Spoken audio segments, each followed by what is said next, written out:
ਬਹੁਤ ਹੀ ਪਿਆਰੇ ਵਿਦਿਆਰਥੀਓ, ਇਸ ਵੀਡੀਓ ਵਿੱਚ ਅਸੀਂ ਕਰਾਂਗੇ NMMS SAT 2016 ਸੋਲਵਡ। ਸੋ 2016 ਦਾ ਸੈਟ ਦਾ ਪੇਪਰ ਇਸ ਵੀਡੀਓ ਵਿੱਚ ਹੱਲ ਕਰਨ ਜਾ ਰਹੇ ਹਾਂ। ਸੋ ਆਓ ਕਰਦੇ ਹਾਂ।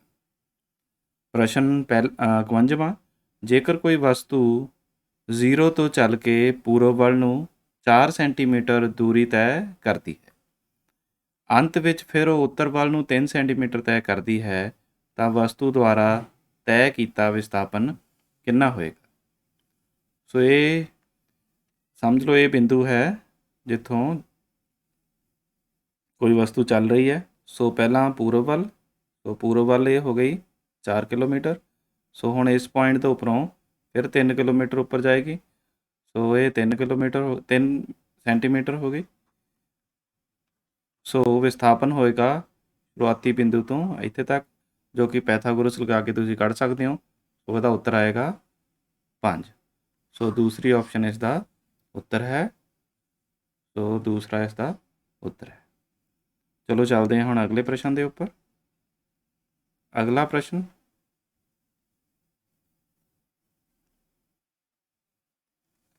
ਇੱਕ ਵਸਤੂ 0.65 ਮੀਟਰ ਲੰਬੀ ਹੈ। ਮਿਲੀਮੀਟਰਾਂ ਵਿੱਚ ਉਸ ਵਸਤੂ ਦੀ ਲੰਬਾਈ ਕਿੰਨੀ ਹੋਵੇਗੀ। ਸੋ ਉਸ ਵਸਤੂ ਦੀ ਲੰਬਾਈ ਹੋਏਗੀ, ਪਹਿਲੀ ਆਪਸ਼ਨ 650। ਇਹ ਜੇ ਤੁਸੀਂ ਹੱਲ ਕਰਨਾ ਚਾਹੋ ਤਾਂ 0.65 ਨੂੰ ਮਲਟੀਪਲਾਈ 100 ਅਤੇ ਮਲਟੀਪਲਾਈ 10 ਇਜ਼ ਇਕੁਅਲ ਟੂ 650। ਤਾਂ ਇਹ ਆ ਜਾਏਗਾ ਉੱਤਰ। ਸੋ ਅਗਲਾ ਪ੍ਰਸ਼ਨ ਕਰਦੇ ਹਾਂ। ਅਗਲਾ ਪ੍ਰਸ਼ਨ ਹੈ, ਇੱਕ ਪੈਂਡੂਲਮ 4 ਮਿੰਟਾਂ ਵਿੱਚ 240 ਵਾਰ ਕੰਪਨ ਕਰਦਾ ਹੈ। ਇਸ ਦੀ ਫ੍ਰੀਕੁਐਂਸੀ ਪਤਾ ਕਰਨੀ ਹੈ, ਆਵ੍ਰਿਤੀ ਪਤਾ ਕਰਨੀ ਹੈ। ਉਹ ਹੋਏਗੀ 1 ਹਰਟਜ਼। ਅਗਲਾ ਪ੍ਰਸ਼ਨ, ਇੱਕ ਸਮਤਲ ਦਰਪਣ ਦੀ ਫੋਕਸ ਦੂਰੀ ਡੈਸ਼ ਹੁੰਦੀ ਹੈ, ਧਨਾਤਮਕ, ਅਨੰਤ, ਸਿਫਰ ਜਾਂ ਰਿਣਾਤਮਕ। ਸੋ ਹੁੰਦੀ ਹੈ ਸੀ ਆਪਸ਼ਨ ਅਨੰਤ। ਚਲੋ ਚੱਲਦੇ ਹਾਂ ਹੁਣ ਅਗਲੇ ਪ੍ਰਸ਼ਨ ਤੇ।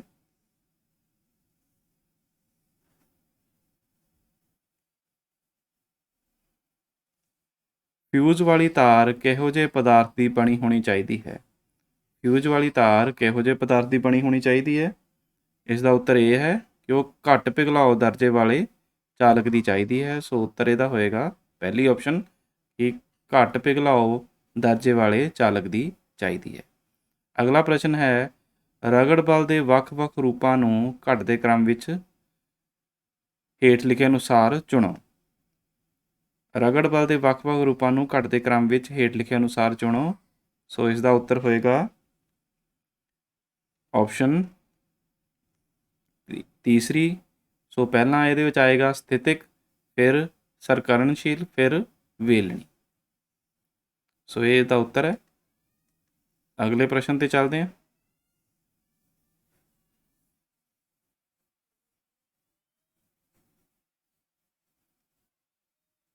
ਅਗਲਾ ਪ੍ਰਸ਼ਨ, ਜਿਸ ਵਸਤੂ ਦਾ ਬਿਜਲਈ ਮੁਲਮਾਂਕਣ ਕਰਨਾ ਹੋਵੇ ਉਹ ਡੈਸ਼ ਹੁੰਦੀ ਹੈ।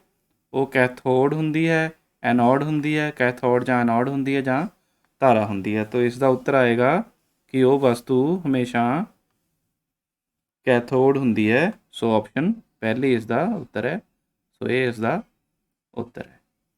ਅੱਗੇ ਪ੍ਰਸ਼ਨ ਹੈ, ਧੁਨੀ ਦੀ ਤੀਖਣਤਾ ਹੇਠ ਲਿਖੇ ਵਿੱਚੋਂ ਕਿਸ ਉੱਤੇ ਨਿਰਭਰ ਕਰਦੀ ਹੈ। ਸੋ ਧੁਨੀ ਦੀ ਤੀਬਰਤਾ ਜਿਹੜੀ ਹੁੰਦੀ ਹੈ ਉਹ ਉਸਦੀ ਆਵ੍ਰਿਤੀ 'ਤੇ ਨਿਰਭਰ ਕਰਦੀ ਹੈ। ਸੋ ਪਹਿਲਾ ਉੱਤਰ ਹੋਏਗਾ ਇਹਦਾ, ਪਹਿਲੀ ਆਪਸ਼ਨ ਇਸ ਦਾ ਉੱਤਰ ਹੋਏਗਾ। ਅਗਲੇ ਪ੍ਰਸ਼ਨ ਤੇ ਚੱਲਦੇ ਹਾਂ। ਅੱਖਾਂ ਦਾ ਉਹ ਭਾਗ ਜਿਹੜਾ ਅੱਖ ਨੂੰ ਰੰਗ ਦਿੰਦਾ ਹੈ ਉਸ ਨੂੰ ਕੀ ਕਹਿੰਦੇ ਨੇ। ਅੱਖਾਂ ਦਾ ਉਹ ਭਾਗ ਜੋ ਅੱਖਾਂ ਨੂੰ ਰੰਗ ਦਿੰਦਾ ਹੈ ਉਸ ਨੂੰ ਕੀ ਕਹਿੰਦੇ ਨੇ। ਸੋ ਉਸ ਨੂੰ ਕਹਿੰਦੇ ਨੇ ਆਇਰਸ। ਤੀਸਰੀ ਆਪਸ਼ਨ ਇਸ ਦਾ ਉੱਤਰ ਹੈ, ਉਸ ਨੂੰ ਆਇਰਸ ਕਹਿੰਦੇ ਨੇ। ਪ੍ਰਸ਼ਨ 60ਵਾਂ,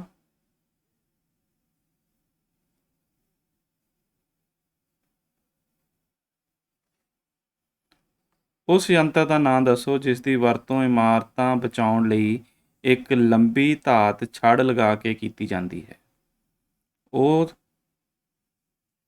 ਉਹ ਯੰਤਰ ਹੈ ਆਕਾਸ਼ੀ ਬਿਜਲੀ ਚਾਲਕ, ਯਾਨੀ ਕਿ ਤੀਸਰੀ ਆਪਸ਼ਨ ਇਹਦਾ ਉੱਤਰ ਹੈ। ਅਗਲਾ ਪ੍ਰਸ਼ਨ, ਸੂਰਜੀ ਪ੍ਰਕਾਸ਼ ਦੇ ਆਪਣੇ ਰੰਗਾਂ ਵਿੱਚ ਨਿਖੜਨ ਨੂੰ ਕੀ ਕਹਿੰਦੇ ਹਨ? ਵਰਣ ਵਿਖੇਪਨ, ਸਮਤਲ ਦਰਪਣ, ਕਲੀਡੀਓਸਕੋਪ ਜਾਂ ਲੈਂਸ। ਸੋ ਇਸ ਨੂੰ ਕਹਿੰਦੇ ਨੇ ਵਰਣ ਨਿਖੇਪਨ, ਜਾਣੀ ਕਿ ਪਹਿਲੀ ਆਪਸ਼ਨ ਇਸ ਦਾ ਸਹੀ ਉੱਤਰ ਹੈ। ਵਰਣ ਨਿਖੇਪਨ ਉਸ ਨੂੰ ਕਹਿੰਦੇ ਹਨ। ਅਗਲਾ ਪ੍ਰਸ਼ਨ ਹੈ, ਹੇਠ ਲਿਖਿਆਂ ਵਿੱਚੋਂ ਦਾਬ ਕਿਸ ਦੇ ਬਰਾਬਰ ਹੁੰਦਾ ਹੈ? ਬਲ ਬਟਾ ਸਮਾਂ, ਸਮਾਂ ਬਟਾ ਵਿਸਥਾਪਨ, ਬਲ ਬਟਾ ਖੇਤਰਫਲ ਜਾਂ ਰਗੜ ਬਟਾ ਆਇਤਨ। ਸੋ ਇਸ ਦਾ ਸਹੀ ਉੱਤਰ ਹੈ ਤੀਸਰੀ ਆਪਸ਼ਨ, ਬਲ ਬਟਾ ਖੇਤਰਫਲ। ਸੋ ਦਾਬ ਜਾਣੀ ਕਿ ਜਿਹੜਾ ਪ੍ਰੈਸ਼ਰ ਹੁੰਦਾ ਹੈ ਉਹ ਬਲ ਬਟਾ ਖੇਤਰਫਲ ਦੇ ਬਰਾਬਰ ਹੁੰਦਾ ਹੈ। ਸੋ ਆਓ ਹੁਣ ਚੱਲਦੇ ਹਾਂ ਅਗਲੇ ਪ੍ਰਸ਼ਨ 'ਤੇ।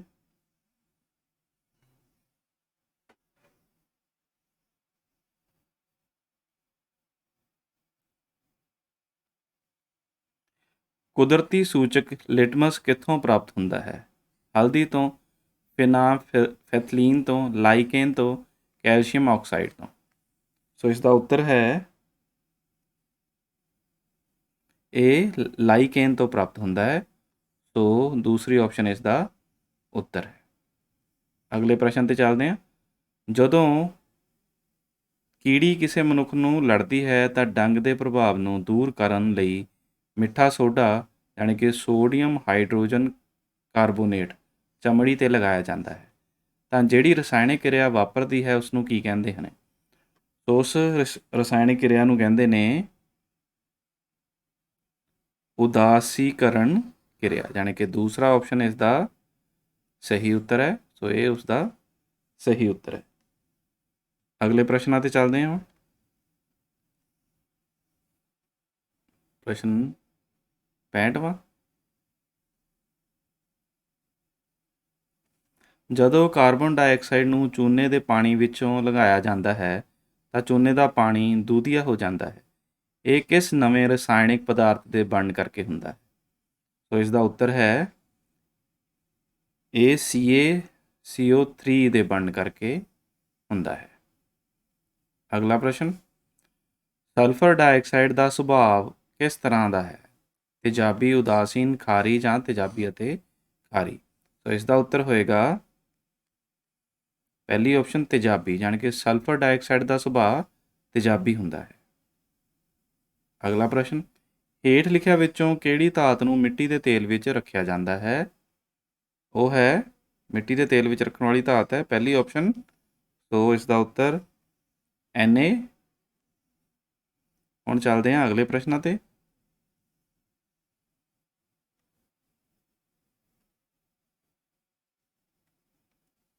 ਹੇਠ ਲਿਖੀ ਕਿਹੜੀ ਧਾਤ ਨੂੰ ਪਾਣੀ ਵਿੱਚ ਸੁਰੱਖਿਅਤ ਰੱਖਿਆ ਜਾਂਦਾ ਹੈ? ਸੋ ਪਾਣੀ ਵਿੱਚ ਕਿਸ ਨੂੰ ਸੁਰੱਖਿਅਤ ਰੱਖਿਆ ਜਾਂਦਾ ਹੈ? ਉਹ ਹੈ ਫਾਸਫੋਰਸ। ਸੋ ਦੂਸਰੀ ਆਪਸ਼ਨ ਇਸ ਦਾ ਸਹੀ ਉੱਤਰ ਹੈ। ਅਗਲਾ ਪ੍ਰਸ਼ਨ ਹੈ, ਐਲੂਮੀਨੀਅਮ ਧਾਤ ਸੋਡੀਅਮ ਹਾਈਡਰੋਆਕਸਾਈਡ ਤੇ ਤਾਜ਼ੇ ਘੋਲ ਨਾਲ ਕਿਰਿਆ ਕਰਕੇ ਕਿਹੜੀ ਗੈਸ ਪੈਦਾ ਕਰਦੀ ਹੈ? ਐਲੂਮੀਨੀਅਮ ਧਾਤ ਸੋਡੀਅਮ ਹਾਈਡਰੋਆਕਸਾਈਡ ਦੇ ਤਾਜ਼ੇ ਘੋਲ ਨਾਲ ਕਿਰਿਆ ਕਰਕੇ ਕਿਹੜੀ ਗੈਸ ਪੈਦਾ ਕਰਦੀ ਹੈ? ਇਸ ਦਾ ਉੱਤਰ ਹੈ ਇਸ ਦਾ ਉੱਤਰ ਹੋਏਗਾ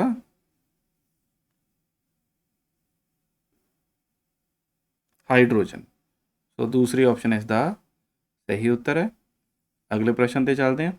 ਉੱਚ ਦਬਾਅ ਹੇਠ ਦਬਾਈ ਕੁਦਰਤੀ ਗੈਸ ਨੂੰ ਕੀ ਕਹਿੰਦੇ ਨੇ? ਉੱਚ ਦਬਾਅ ਹੇਠ ਦਬਾਈ ਗੈਸ ਨੂੰ ਕੀ ਕਹਿੰਦੇ ਨੇ? ਸੋ ਇਸ ਦਾ ਉੱਤਰ ਹੈ ਉਸ ਨੂੰ CNG ਕਹਿੰਦੇ ਨੇ। ਸੋ CNG ਉਸ ਦਾ ਸਹੀ ਉੱਤਰ ਹੈ।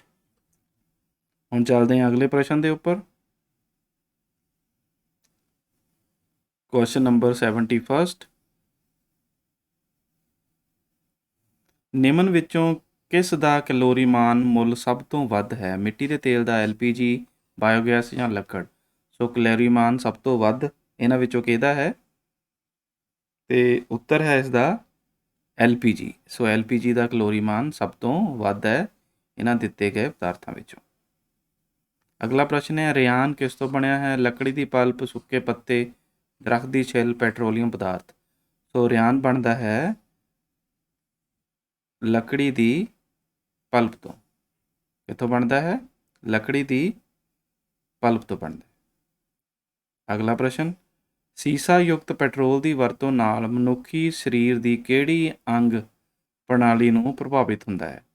ਸੀਸਾ ਯੁਕਤ ਪੈਟਰੋਲ ਦੀ ਵਰਤੋਂ ਨਾਲ ਮਨੁੱਖੀ ਸਰੀਰ ਦੀ ਕਿਹੜੀ ਅੰਗ ਪ੍ਰਣਾਲੀ ਪ੍ਰਭਾਵਿਤ ਹੁੰਦੀ ਹੈ? ਸੋ ਇਸ ਦਾ ਉੱਤਰ ਹੋਏਗਾ ਨਾੜੀ ਪ੍ਰਣਾਲੀ। ਸੋ ਜੇਕਰ ਸੀਸਾ ਪੈਟਰੋਲ ਵਿੱਚ ਹੋਵੇ ਤਾਂ ਉਸ ਦੇ ਨਾਲ ਸਾਡੀ ਨਾੜੀ ਪ੍ਰਣਾਲੀ ਪ੍ਰਭਾਵਿਤ ਹੁੰਦੀ ਹੈ। ਸੋ ਅਗਲੇ ਪ੍ਰਸ਼ਨਾਂ 'ਤੇ ਚੱਲਦੇ ਹਾਂ। ਪ੍ਰਸ਼ਨ 74, ਮਨੁੱਖੀ ਸਰੀਰ ਵਿੱਚ ਆਇਰਨ ਤੱਤ ਕਿੱਥੇ ਪਾਇਆ ਜਾਂਦਾ ਹੈ? ਸੋ ਮਨੁੱਖੀ ਸਰੀਰ ਵਿੱਚ ਆਇਰਨ ਤੱਤ ਹੀਮੋਗਲੋਬਿਨ ਭਾਵ ਕਿ ਖੂਨ ਵਿੱਚ ਪਾਇਆ ਜਾਂਦਾ ਹੈ। ਹੁਣ ਚੱਲਦੇ ਹਾਂ ਅਗਲੇ ਪ੍ਰਸ਼ਨ 'ਤੇ। 75,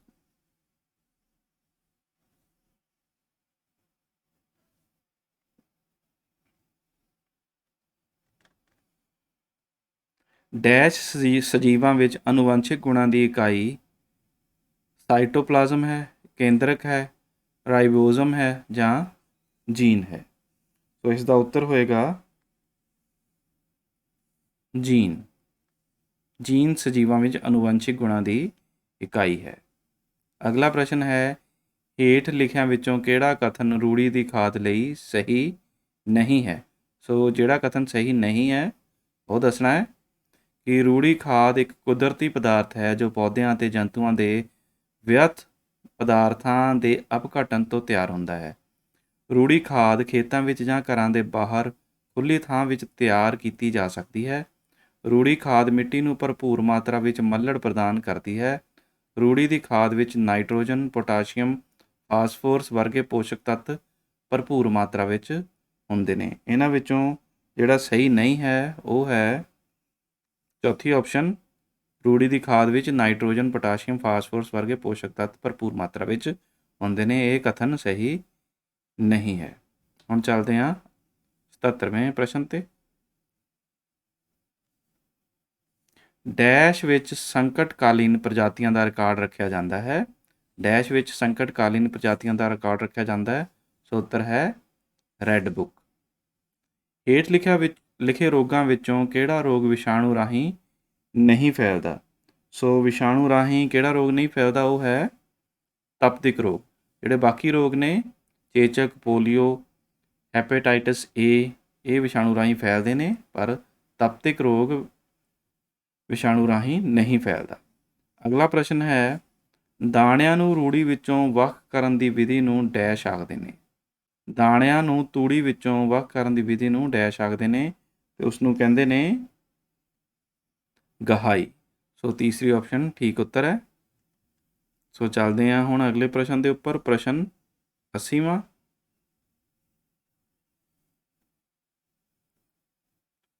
ਮਨੁੱਖ ਵਿੱਚ ਬਾਹਰ ਸਾਹ ਛੱਡਦੇ ਸਮੇਂ ਪਸਲੀਆਂ ਬਾਹਰ ਵੱਲ ਗਤੀ ਕਰਦੀਆਂ ਹਨ। ਮਨੁੱਖ ਵਿੱਚ ਬਾਹਰ ਸਾਹ ਛੱਡਦੇ ਸਮੇਂ ਪਸਲੀਆਂ ਬਾਹਰ ਵੱਲ ਗਤੀ ਕਰਦੀਆਂ ਹਨ, ਹੇਠਾਂ ਵੱਲ ਗਤੀ ਕਰਦੀਆਂ ਹਨ, ਉੱਪਰ ਵੱਲ ਗਤੀ ਕਰਦੀਆਂ ਹਨ ਜਾਂ ਬਿਲਕੁਲ ਗਤੀ ਨਹੀਂ ਕਰਦੀਆਂ। ਸੋ ਇਹਦਾ ਉੱਤਰ ਹੈ ਹੇਠਾਂ ਵੱਲ ਗਤੀ ਕਰਦੀਆਂ ਨੇ। ਦੂਸਰੀ ਆਪਸ਼ਨ ਠੀਕ ਉੱਤਰ ਹੈ। ਅਗਲਾ ਪ੍ਰਸ਼ਨ ਹੈ, ਲਹੂ ਗੇੜ ਦੀ ਖੋਜ ਕਿਸ ਨੇ ਕੀਤੀ? ਯਾਨੀ ਕਿ ਸਰਕੂਲੇਸ਼ਨ ਆਫ ਬਲੱਡ ਦੀ ਖੋਜ ਕਿਸ ਨੇ ਕੀਤੀ? William Jones, Robert Hooke, William Harvey, Louis Pasteur. So ਇਹਦਾ ਉੱਤਰ ਹੋਏਗਾ ਵਿਲੀਅਮ ਹਾਰਵੇ, ਯਾਨੀ ਕਿ ਦੂਸਰੀ ਆਪਸ਼ਨ ਇਹਦਾ ਠੀਕ ਉੱਤਰ ਹੈ। ਚੱਲਦੇ ਹਾਂ ਅਗਲੇ ਪ੍ਰਸ਼ਨ ਦੇ ਉੱਪਰ ਅਤੇ ਪ੍ਰਸ਼ਨ ਹੈ 82ਵਾਂ। ਸੋ 82ਵਾਂ ਪ੍ਰਸ਼ਨ ਹੈ, ਕਾਲਮ 1 ਦਾ ਮਿਲਾਨ ਕਾਲਮ 2 ਨਾਲ ਕਰੋ। ਕਾਲਮ 1 ਵਿੱਚ ਅਤੇ ਕਾਲਮ 2 ਵਿੱਚ ਕੁਝ ਚੀਜ਼ਾਂ ਦਿੱਤੀਆਂ ਨੇ। ਇਹਦੇ ਵਿੱਚ ਪੋਲੀਓ, ਹੈਜ਼ਾ, ਉੱਲੀ, ਪ੍ਰੋਟੋਜੋਆ ਅਤੇ 2 ਆਪਸ਼ਨਾਂ ਹੋਰ ਨੇ, ਉਹ ਵੀ ਦੇਖ ਲੈਂਦੇ ਹਾਂ।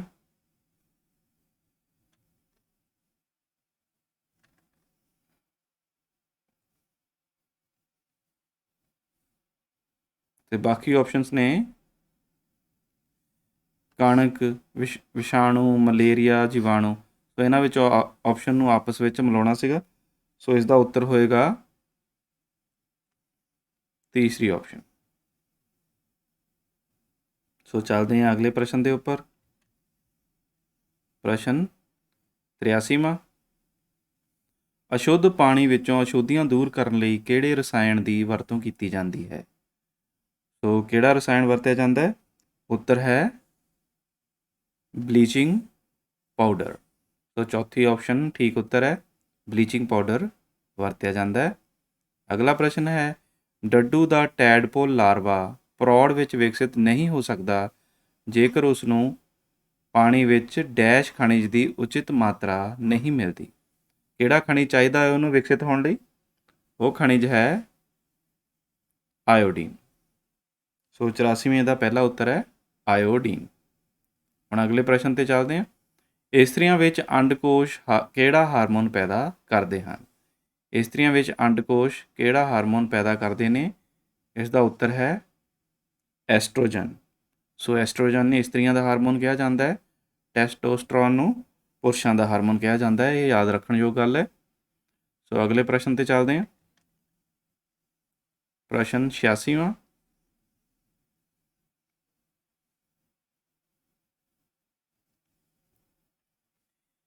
ਜੇ ਦੋ ਕੋਣ ਪੂਰਕ ਹੋਣ ਤਾਂ ਉਹਨਾਂ ਦੇ ਮਾਪਾਂ ਦਾ ਜੋੜ ਡੈਸ਼ ਹੈ। ਤੁਹਾਨੂੰ ਪਤਾ ਹੈ ਕਿ ਜੇ ਪੂਰਕ ਕੋਣ ਹੋਣ ਤੇ ਉਹਨਾਂ ਦੇ ਮਾਪਾਂ ਦਾ ਜੋੜ ਕਿੰਨਾ ਹੁੰਦਾ ਹੈ? 90 ਡਿਗਰੀ ਹੁੰਦਾ ਹੈ। ਪੂਰਕ ਸੰਪੂਰਕ, ਸੰਪੂਰਕ ਕੋਣਾਂ ਦਾ ਜੋੜ 180 ਹੁੰਦਾ ਹੈ ਤੇ ਪੂਰਕ ਦਾ 90 ਡਿਗਰੀ ਹੁੰਦਾ ਹੈ। ਸੋ ਅਗਲੇ ਪ੍ਰਸ਼ਨ ਤੇ ਚੱਲਦੇ ਹਾਂ। ਇਹਦੇ ਪ੍ਰਸ਼ਨ ਦਾ ਉੱਤਰ ਟਿਕ ਕਰ ਲੈਂਦੇ ਹਾਂ। ਸੋ ਅਗਲਾ ਪ੍ਰਸ਼ਨ ਹੈ, ਐਂਗਲ ABC ਦਾ C ਇੱਕ ਸਮਕੋਣ ਹੈ। ਜੇਕਰ AC 5 ਹੈ ਅਤੇ BC 12 ਹੈ, 12 ਸਮ ਹੈ ਤਾਂ AB ਦੀ ਲੰਬਾਈ ਪਤਾ ਕਰੋ। ਸੋ ਇਸ ਨੂੰ ਥੋੜ੍ਹਾ ਬਣਾ ਕੇ ਵੀ ਦੇਖ ਸਕਦੇ ਹਾਂ ਕਿ ਇੱਕ ਤ੍ਰਿਭੁਜ ਬਣਾ ਲੈਂਦੇ ਹਾਂ। ਤ੍ਰਿਭੁਜ ਵਿੱਚ C ਹੈ ਉਹ ਜਿਹੜਾ ਉਹ ਸਮਕੋਣ ਹੈ, ਸੋ ਬਣ ਗਿਆ ABC। ਸੋ AB ਇਹਦੇ ਵਿੱਚ ਲੱਭਣਾ ਹੈ, ਜਾਣੀ ਕਿ ਇਸ ਨੂੰ ਲੱਭਣਾ ਹੈ। AC ਹੈ 5 ਸੈਂਟੀਮੀਟਰ ਅਤੇ BC ਹੈ 12 ਸੈਂਟੀਮੀਟਰ। ਇੱਥੇ ਵੀ ਪੈਥਾਗੋਰਸ ਲੱਗਣਾ, ਸੋ ਇਹਦਾ ਵਰਗ ਹੋ ਜਾਏਗਾ, ਇਹਦਾ ਵਰਗ ਹੋ ਜਾਏਗਾ। ਦੋਵਾਂ ਦੇ ਵਰਗਾਂ ਦੇ ਜੋੜ ਦਾ ਫਿਰ ਵਰਗਮੂਲ ਕੱਢਣਾ, ਜੋ ਕਿ ਆ ਜਾਏਗਾ 13। ਸੋ ਇਸ ਦਾ ਉੱਤਰ ਹੋ ਗਿਆ 13। ਅਗਲਾ ਪ੍ਰਸ਼ਨ, 30 ਸਮ ਅਰਧ ਵਿਆਸ ਵਾਲੇ ਚੱਕਰ ਦਾ ਖੇਤਰਫਲ ਪਤਾ ਕਰਨਾ ਹੈ ਜੇਕਰ ਪਾਈ ਦਾ ਮੁੱਲ ਇਹਦੇ ਵਿੱਚ ਹੋਵੇ, ਪਾਈ ਦਾ ਮੁੱਲ ਇਹਦੇ ਵਿੱਚ ਹੋਵੇ 3.14। ਇਸ ਨੂੰ ਵੀ ਹਲਕਾ ਜਿਹਾ ਹੱਲ ਕਰਕੇ ਦੇਖਿਆ ਜਾ ਸਕਦਾ ਹੈ ਕਿ ਖੇਤਰਫਲ ਹੁੰਦਾ ਹੈ ਪਾਈ ਆਰ ਸਕੁਏਅਰ। ਸੋ ਪਾਈ ਦਾ ਮੁੱਲ ਇਹਨਾਂ ਦੱਸਿਆ ਹੋਇਆ ਹੈ ਤੇ ਗੁਣਾ ਕਰਨਾ ਪੈਣਾ ਹੈ 30 ਦੇ ਵਰਗ ਦੇ ਨਾਲ। ਸੋ ਇਸ ਤਰ੍ਹਾਂ ਇਹ ਹੱਲ ਹੋ ਜਾਏਗਾ ਪਾਈ ਆਰ ਸਕੁਏਅਰ। ਸੋ ਅਸੀਂ ਦੇਖਦੇ ਹਾਂ ਕਿ 30 ਦਾ ਵਰਗ ਸਾਨੂੰ ਯਾਦ ਹੀ ਹੈ, ਉਹ ਆ ਗਿਆ 900। ਸੋ 900 ਨੂੰ 3.14 ਨਾਲ ਗੁਣਾ ਕਰਨਾ ਹੈ, ਸੋ ਇਹ ਤਕਰੀਬਨ 2800 ਕੁਛ ਬਣ ਜਾਏਗਾ। ਸੋ ਐਗਜ਼ੈਕਟ ਫਿਗਰ ਹੈ 2826। ਸੋ ਅਗਲੇ ਪ੍ਰਸ਼ਨ ਤੇ ਚੱਲਦੇ ਹਾਂ ਹੁਣ।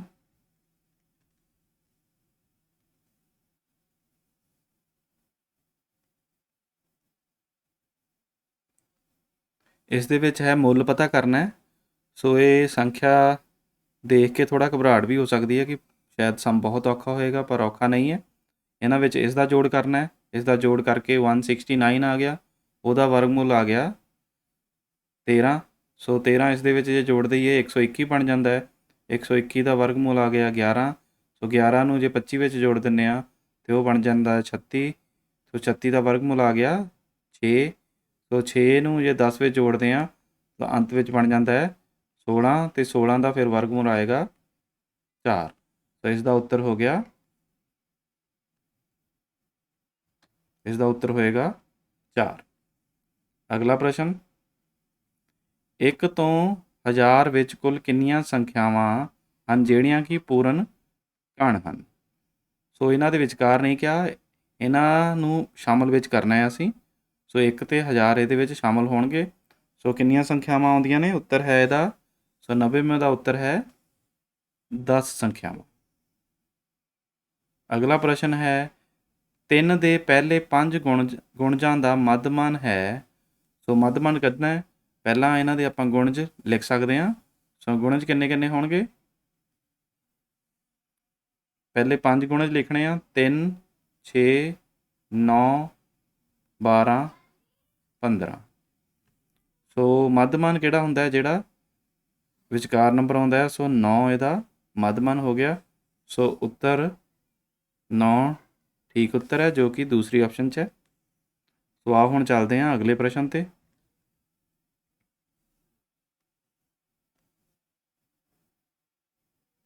ਪ੍ਰਸ਼ਨ 92। x ਦੀ ਕਿਊਬ ਪਲੱਸ y ਦੀ ਕਿਊਬ ਬਰਾਬਰ ਹੈ। ਇਹਨਾਂ ਵਿੱਚ ਦੱਸਣਾ ਹੈ ਕਿਹਦੇ ਬਰਾਬਰ ਹੋਏਗਾ। ਸੋ ਇਹ ਹੈ ਬਰਾਬਰ ਆਪਸ਼ਨ ਪਹਿਲਾ, x ਪਲੱਸ ਹੋਲ ਦੀ cube minus 3xy under bracket x plus y। ਸੋ ਅਗਲੇ ਪ੍ਰਸ਼ਨ 'ਤੇ ਚੱਲਦੇ ਹਾਂ। ਅਗਲਾ ਪ੍ਰਸ਼ਨ ਹੈ 3 ਦੀ ਘਾਤ 0, 2 ਦੀ ਘਾਤ 0, 5 ਦੀ ਘਾਤ 0। ਇਹਦਾ ਮੁੱਲ ਕੱਢਣਾ ਹੈ। ਸਾਨੂੰ ਪਤਾ ਹੈ 3 ਦੀ ਘਾਤ 0 ਹੋਵੇ ਤਾਂ ਉਹਦਾ ਮੁੱਲ 1 ਹੁੰਦਾ ਹੈ। ਸੋ 2 ਦੀ ਘਾਤ ਵੀ 0, ਉਹਦਾ ਵੀ ਮੁੱਲ 1। ਇਹਨਾਂ ਦੋਵਾਂ ਨੂੰ ਜੋੜ ਲਿਆ, ਆ ਗਿਆ 2। ਤਾਂ ਫਿਰ ਇੱਧਰ 5 ਦੀ ਘਾਤ ਵੀ 0 ਹੈ, ਉਹਦਾ ਵੀ ਮੁੱਲ ਆ ਗਿਆ 1। ਸੋ ਇਹਨਾਂ ਦੋਵਾਂ ਦਾ ਬਣ ਗਿਆ 2। 2 ਗੁਣਾ 1 2 ਉੱਤਰ ਆ ਗਿਆ। ਸੋ ਆਪਸ਼ਨ ਪਹਿਲਾ ਇਸ ਦਾ ਉੱਤਰ ਆ ਜਾਏਗਾ। ਸੋ ਅਗਲੇ ਪ੍ਰਸ਼ਨ 'ਤੇ ਚਲੀਏ। ਸਮ ਤ੍ਰਿਭੁਜ ਦੀ ਸਮਮਿਤੀ ਰੇਖਾਵਾਂ ਦੀ ਗਿਣਤੀ ਕਿੰਨੀ ਹੁੰਦੀ ਹੈ? ਜਿਹੜਾ ਸਮ ਤ੍ਰਿਭੁਜ ਅਸੀਂ ਬਣਾਈਏ, ਜੇਕਰ ਸਮਮਿਤ ਰੇਖਾਵਾਂ ਦੀ ਗਿਣਤੀ 1 2 3, ਸੋ 3 ਹੁੰਦੀ ਹੈ ਉਹ। ਸੋ ਗਿਣਤੀ 3, ਤੀਸਰੀ ਆਪਸ਼ਨ ਠੀਕ ਉੱਤਰ ਹੈ। ਅਗਲਾ ਪ੍ਰਸ਼ਨ ਹੈ ਉਸ ਘਣਾਵ ਦੀ ਉਚਾਈ ਪਤਾ ਕਰੋ ਜਿਸ ਦਾ ਆਇਤਨ 275 ਸੈਂਟੀਮੀਟਰ ਦੀ ਕਿਊਬ ਅਤੇ ਆਧਾਰ ਦਾ ਖੇਤਰਫਲ 25 ਸੈਂਟੀਮੀਟਰ ਦੀ ਕਿਊਬ ਹੋਵੇ। ਸੋ ਇਸ ਦਾ ਉੱਤਰ ਹੈ, ਸੋ 95 ਦਾ ਉੱਤਰ ਹੈ ਡੀ 11 ਸੈਂਟੀਮੀਟਰ। ਸੋ ਚੱਲਦੇ ਹਾਂ ਅਗਲੇ ਪ੍ਰਸ਼ਨ ਦੇ ਉੱਪਰ। ਪ੍ਰਸ਼ਨ 96।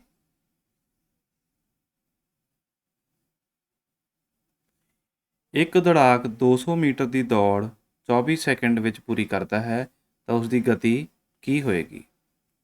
ਉਸ ਦੀ ਗਤੀ ਹੋਏਗੀ ਡੀ ਆਪਸ਼ਨ 30 ਕਿਲੋਮੀਟਰ ਪ੍ਰਤੀ ਘੰਟਾ। ਅਗਲਾ ਪ੍ਰਸ਼ਨ, ਹੇਠ ਲਿਖਿਆ ਵਿੱਚੋਂ ਕਿਹੜੀ ਸੰਖਿਆ 4 ਨਾਲ ਭਾਜਯੋਗ ਹੈ? ਸੋ ਇਹ ਪਤਾ ਕਰਨ ਲਈ ਅਸੀਂ ਸਾਰੇ ਨੰਬਰ ਨੂੰ ਭਾਗ ਨਹੀਂ ਕਰਕੇ ਦੇਖਣਾ, ਸਿਰਫ ਐਂਡ ਵਾਲੇ 2 ਨੰਬਰ ਹੀ ਲੈਣੇ ਹੁੰਦੇ ਨੇ। ਸੋ ਇਹਨਾਂ ਵਿੱਚੋਂ ਸਿਰਫ ਐਂਡ ਵਾਲੇ 2 ਨੰਬਰ ਦੇਖਣੇ ਨੇ। ਉਹ ਕਿਹੜੇ 2 ਨੰਬਰ ਨੇ ਜਿਹੜੇ ਕਿ 4 ਨਾਲ ਭਾਗਯੋਗ ਨੇ? 26 ਨਹੀਂ ਹੈ, 94 ਵੀ ਨਹੀਂ ਹੈ, 13 ਵੀ ਨਹੀਂ ਹੈ। ਸੋ 72 4 ਨਾਲ ਭਾਜਯੋਗ ਹੈ। ਸੋ ਇਹ ਸਾਰੀ ਸੰਖਿਆ ਵੀ 4 ਨਾਲ ਭਾਜਯੋਗ ਹੋਏਗੀ। ਸੋ ਉੱਤਰ ਹੈ ਚੌਥੀ ਆਪਸ਼ਨ। ਅਗਲਾ ਪ੍ਰਸ਼ਨ ਹੈ 4 ਅੱਖਰਾਂ ਵਾਲੀ ਵੱਡੀ ਤੋਂ ਵੱਡੀ ਸੰਖਿਆ ਕਿਹੜੀ ਜਿਹੜੀ ਪੂਰਨ ਵਰਗ ਹੋਵੇ, ਉਹ ਦੱਸਣੀ ਹੈ। ਸੋ ਉੱਤਰ ਹੈ ਦੂਸਰੀ ਆਪਸ਼ਨ 9801। ਸੋ ਚੱਲਦੇ ਹਾਂ 99 ਪ੍ਰਸ਼ਨ 'ਤੇ। ਜਦੋਂ ਕਿਸੇ ਪਰਮੇਯ ਸੰਖਿਆ ਦੇ ਅੰਸ਼ ਨੂੰ 4 ਵਧਾਇਆ ਜਾਂਦਾ ਹੈ ਤਾਂ ਉਹ ਪਰਮੇਯ ਸੰਖਿਆ 2/3 ਵੱਧ ਜਾਂਦੀ ਹੈ। ਉਸ ਪਰਮੇਯ ਸੰਖਿਆ ਦਾ ਹਰ ਪਤਾ ਕਰੋ। ਜਦੋਂ ਕਿਸੇ ਪਰਮੇਯ ਸੰਖਿਆ ਦੇ ਅੰਸ਼ ਨੂੰ 4 ਵਧਾਇਆ ਜਾਂਦਾ ਹੈ ਤਾਂ ਉਹ ਪਰਮੇਯ ਸੰਖਿਆ 2/3 ਵੱਧ ਜਾਂਦੀ ਹੈ। ਉਸ ਪਰਮੇਯ ਸੰਖਿਆ ਦਾ ਹਰ ਪਤਾ ਕਰਨਾ ਸੀਗਾ। ਸੋ ਇਸ ਦਾ ਉੱਤਰ ਹੈ ਆਪਸ਼ਨ ਚੌਥੀ, ਯਾਨੀ ਕਿ 6 ਉੱਤਰ ਆਏਗਾ ਉਹਦਾ। ਅਗਲਾ ਪ੍ਰਸ਼ਨ, 2x + 3y ਹੋਲ ਦੀ ਸਕੇਅਰ ਦੇ ਹੱਲ ਵਿੱਚ y ਸਕੇਅਰ ਦਾ ਗੁਣਾਂਕ ਪਤਾ ਕਰਨਾ ਹੈ। ਯਾਨੀ ਕਿ ਜੇਕਰ ਅਸੀਂ ਇਹਨੂੰ ਹੱਲ ਕਰਕੇ ਦੇਖੀਏ ਤੇ y ਸਕੇਅਰ ਦੇ ਨਾਲ ਕਿਹੜਾ ਨੰਬਰ ਆਏਗਾ? ਸੋ ਆਏਗਾ ਸੋ ਇਸ ਦਾ ਉੱਤਰ ਹੈ ਸੀ, ਉਹ 9 ਆਏਗਾ। ਸੋ ਅਗਲੇ ਪ੍ਰਸ਼ਨ 'ਤੇ ਚੱਲਦੇ ਹਾਂ। ਪਹਿਲੀਆਂ 8 ਅਭਾਜ ਸੰਖਿਆਵਾਂ ਦੀ ਵਿਚਲਨ ਸੀਮਾ ਕੀ ਹੈ? ਪਹਿਲੀਆਂ 8 ਅਭਾਜ ਸੰਖਿਆਵਾਂ ਦੀ ਵਿਚਲਨ ਸੀਮਾ ਕੀ ਹੈ? ਵਿਚਲਨ ਸੀਮਾ ਸ਼ਾਇਦ ਅਸੀਂ ਜਾਣਦੇ ਹੋਈਏ ਕਿ ਸਭ ਤੋਂ ਛੋਟੇ ਤੋਂ ਵੱਡੇ ਨੰਬਰ ਤੱਕ ਜਿੰਨੇ ਅੰਕ ਵਿੱਚ ਆਉਂਦੇ ਨੇ ਉਹਨੂੰ ਵਿਚਲਨ ਸੀਮਾ ਕਹਿੰਦੇ ਨੇ, ਉਹਨੂੰ ਰੇਂਜ ਕਹਿੰਦੇ ਨੇ। ਜਿੱਦਾਂ ਹੁਣ ਪਹਿਲਾ ਅਭਾਜ ਸੰਖਿਆ ਹੈ 2, ਅਗਲੀ ਹੈ 3, ਫਿਰ ਉਸ ਤੋਂ ਬਾਅਦ 5, 7, 7 ਤੋਂ ਬਾਅਦ 11, ਫਿਰ 13, ਫਿਰ 17, ਫਿਰ 19। ਸੋ ਇਹ ਹੋ ਗਈਆਂ ਪਹਿਲੀਆਂ 8 ਅਭਾਜ ਸੰਖਿਆਵਾਂ। ਸੋ ਸੋ ਵਿਚਲਨ ਸੀਮਾ ਹੋ ਗਈ, ਸਭ ਤੋਂ ਛੋਟਾ ਨੰਬਰ ਹੈ 2 ਤੇ ਸਭ ਤੋਂ ਵੱਡਾ ਹੈ 19। ਸੋ ਕਿੰਨੇ ਨੰਬਰਾਂ ਦੀ ਰੇਂਜ ਬਣਦੀ ਇਹਨਾਂ ਦੀ? ਉਹ ਬਣਦੀ ਹੈ 17 ਨੰਬਰਾਂ ਦੀ ਰੇਂਜ। ਸੋ ਤੀਸਰੀ ਆਪਸ਼ਨ ਠੀਕ ਉੱਤਰ ਹੈ। ਹੁਣ ਚੱਲਦੇ ਹਾਂ ਅਗਲੇ ਪ੍ਰਸ਼ਨ ਦੇ ਉੱਪਰ।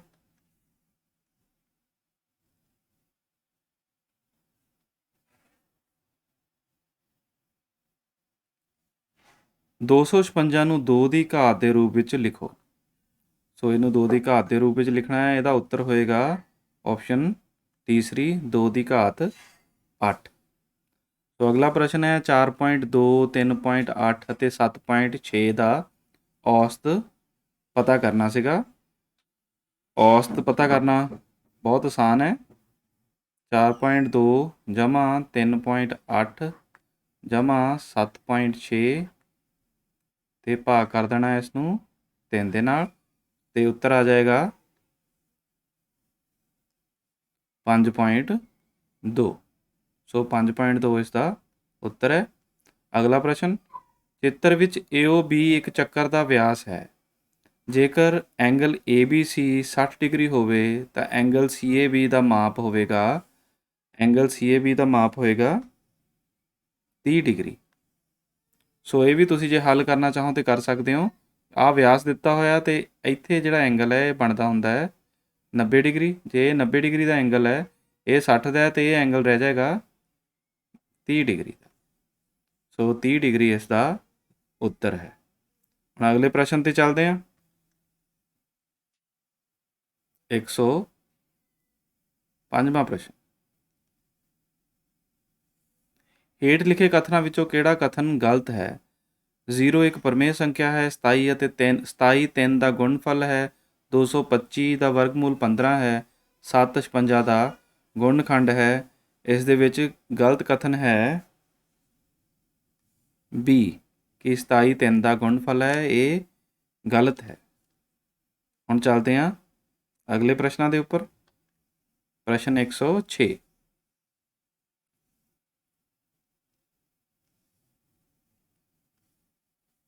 ਹੇਠ ਲਿਖਿਆ ਵਿੱਚੋਂ ਕਿਹੜਾ ਪ੍ਰਮਾਣੂ ਖਣਿਜ ਪਦਾਰਥ ਹੈ? ਲੋਹਾ, ਅਬਰਕ, ਥੋਰੀਅਮ, ਮੈਗਨੀਸ਼ੀਅਮ। ਸੋ ਇਹਨਾਂ ਵਿੱਚ ਪ੍ਰਮਾਣੂ ਖਣਿਜ ਪਦਾਰਥ ਹੈ ਥੋਰੀਅਮ। ਤੀਸਰੀ ਆਪਸ਼ਨ ਪ੍ਰਮਾਣੂ ਖਣਿਜ ਪਦਾਰਥ ਹੈ। ਅਗਲਾ ਪ੍ਰਸ਼ਨ ਹੈ ਧੂ ਧੁੰਦ ਕਿਸ ਦਾ ਸੁਮੇਲ ਹੈ? ਇਸ ਦਾ ਉੱਤਰ ਹੋਏਗਾ ਧੂ ਧੁੰਦ। ਡੀ ਆਪਸ਼ਨ ਧੂਆਂ ਅਤੇ ਧੁੰਦ ਦਾ ਸੁਮੇਲ ਹੈ। ਅਗਲਾ ਪ੍ਰਸ਼ਨ ਹੈ ਸੁਨਾਮੀ ਕਿਸ ਭਾਸ਼ਾ ਤੋਂ ਲਿਆ ਗਿਆ ਸ਼ਬਦ ਹੈ? ਸੁਨਾਮੀ ਜਾਪਾਨੀ ਭਾਸ਼ਾ ਤੋਂ ਲਿਆ ਗਿਆ ਸ਼ਬਦ ਹੈ। ਸੋ ਅਗਲੇ ਪ੍ਰਸ਼ਨ ਤੇ ਚੱਲਦੇ ਹਾਂ। ਪ੍ਰਸ਼ਨ 109ਵਾਂ, ਹੇਠ ਲਿਖਿਆਂ ਵਿੱਚੋਂ ਕਿਸ ਨੂੰ ਤਾਂਬੇ ਨਾਲ ਮਿਲਾ ਕੇ ਕਾਂਸਾ ਬਣਾਇਆ ਜਾਂਦਾ ਹੈ? ਹੇਠ ਲਿਖਿਆਂ ਵਿੱਚੋਂ ਕਿਸ ਨੂੰ ਤਾਂਬੇ ਨਾਲ ਮਿਲਾ ਕੇ ਕਾਂਸਾ ਬਣਾਇਆ ਜਾਂਦਾ ਹੈ? ਜਿਸਤ ਨੂੰ, ਸੋਨੇ ਨੂੰ, ਨਿਕਲ ਨੂੰ ਜਾਂ ਟਿਨ ਨੂੰ। ਸੋ ਉੱਤਰ ਹੋਏਗਾ ਇਸ ਦਾ ਡੀ ਆਪਸ਼ਨ ਟਿਨ। ਅਗਲਾ ਪ੍ਰਸ਼ਨ, ਓਜ਼ੋਨ ਪਰਤ ਕਿਹੜੇ ਮੰਡਲ ਵਿੱਚ ਪਾਈ ਜਾਂਦੀ ਹੈ? ਤਾਪ ਮੰਡਲ, ਅਸ਼ਾਂਤੀ ਮੰਡਲ, ਸਮਤਾਪ ਮੰਡਲ ਜਾਂ ਬਾਹਰੀ ਮੰਡਲ। ਓਜ਼ੋਨ ਪਰਤ ਕਿਹੜੇ ਮੰਡਲ ਵਿੱਚ ਪਾਈ ਜਾਂਦੀ ਹੈ? ਇਸ ਦਾ ਉੱਤਰ ਹੈ ਸਮਤਾਪ ਮੰਡਲ, ਯਾਨੀ ਕਿ ਦੂਸਰੀ ਆਪਸ਼ਨ ਇਸ ਦਾ ਠੀਕ ਉੱਤਰ ਹੈ। ਅਗਲਾ ਪ੍ਰਸ਼ਨ, ਪੰਜਾਬ ਦਾ ਸਭ ਤੋਂ ਪ੍ਰਦੂਸ਼ਿਤ ਸ਼ਹਿਰ ਕਿਹੜਾ ਹੈ? ਸੋ ਪੰਜਾਬ ਦਾ ਸਭ ਤੋਂ ਪ੍ਰਦੂਸ਼ਿਤ ਸ਼ਹਿਰ ਹੈ ਲੁਧਿਆਣਾ, ਕਿਉਂਕਿ ਉੱਥੇ ਬਹੁਤ ਉਦਯੋਗ ਹੈ ਅਤੇ ਬਹੁਤ ਵੱਡਾ ਸ਼ਹਿਰ ਹੈ। ਸੋ ਸਭ ਤੋਂ ਪ੍ਰਦੂਸ਼ਿਤ ਵੀ ਲੁਧਿਆਣਾ ਹੀ ਹੈ। ਸੋ ਅਗਲੇ ਪ੍ਰਸ਼ਨ ਤੇ ਚੱਲਦੇ ਹਾਂ। ਪ੍ਰਸ਼ਨ 112ਵਾਂ, ਚਾਵਲ ਮੁੱਖ ਤੌਰ 'ਤੇ ਕਿਹੋ ਜਿਹੇ ਜਲਵਾਯੂ ਵਾਲੇ ਖੇਤਰਾਂ ਵਿੱਚ ਪੈਦਾ ਕੀਤਾ ਜਾਂਦਾ ਹੈ? ਚਾਵਲ ਮੁੱਖ ਤੌਰ 'ਤੇ ਕਿਹੋ ਜਿਹੇ ਜਲਵਾਯੂ ਵਾਲੇ ਖੇਤਰਾਂ ਵਿੱਚ ਪੈਦਾ ਕੀਤਾ ਜਾਂਦਾ ਹੈ? ਗਰਮ ਅਤੇ ਤਰ ਖੇਤਰ, ਬਹੁਤ ਹੀ ਠੰਡੇ ਖੇਤਰ, ਬਹੁਤ ਹੀ ਖੁਸ਼ਕ ਖੇਤਰ, ਮਾਰੂਥਲੀ ਖੇਤਰ। ਸੋ ਇਸ ਦਾ ਉੱਤਰ ਹੈ ਆਪਸ਼ਨ ਪਹਿਲੀ, ਗਰਮ ਅਤੇ ਤਰ ਖੇਤਰ। ਬਾਕਸਾਈਟ ਕਿਸ ਦੀ ਕੱਚੀ ਧਾਤ ਹੈ? ਲੋਹਾ ਤੇ ਇਸਪਾਤ ਦੀ, ਐਲੂਮੀਨੀਅਮ ਦੀ, ਤਾਂਬੇ ਦੀ ਜਾਂ ਅਬਰਕ ਦੀ। ਬਾਕਸਾਈਟ ਕਿਸ ਦੀ ਕੱਚੀ ਧਾਤ ਹੈ? ਇਸ ਦਾ ਉੱਤਰ ਹੈ ਐਲੂਮੀਨੀਅਮ ਦੀ। ਐਲੂਮੀਨੀਅਮ ਦੀ ਕੱਚੀ ਧਾਤ ਹੈ। ਪ੍ਰਸ਼ਨ 114ਵਾਂ, ਖੇਤਰਫਲ ਦੇ ਹਿਸਾਬ ਨਾਲ ਸਭ ਤੋਂ ਛੋਟਾ ਮਹਾਸਾਗਰ ਕਿਹੜਾ ਹੈ? ਸ਼ਾਂਤ ਮਹਾਸਾਗਰ, ਹਿੰਦ ਮਹਾਸਾਗਰ, ਅੰਧ ਮਹਾਸਾਗਰ ਜਾਂ ਆਰਕਟਿਕ ਮਹਾਸਾਗਰ।